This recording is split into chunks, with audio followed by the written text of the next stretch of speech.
நண்பர்களே வணக்கம். நான் பாரதிபரியில் விதை ஒரு சின்ன கருத்து. அதாவது பார்த்தோம்னா, பிடித்தவர்களிடம்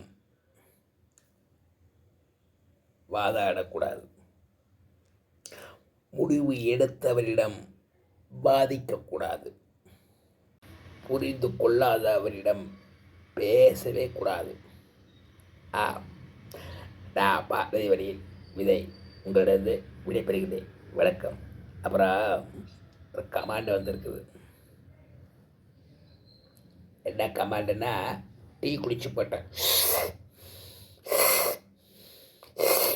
இந்த மாதிரி ஒரு இஞ்சி டீ சாப்பிட்றாங்க இல்லையா, அவங்களுக்காக வேண்டி போட்டிருந்தேன். அதுக்காக வேண்டி அந்த நண்பர் போட்டிருக்கார் பாருங்கள் கமாண்டு. சரி தம்பி, நீ ஒன்றும் பண்ணிக்காத. அப்படியா? சரி, உங்களுக்காக வேண்டி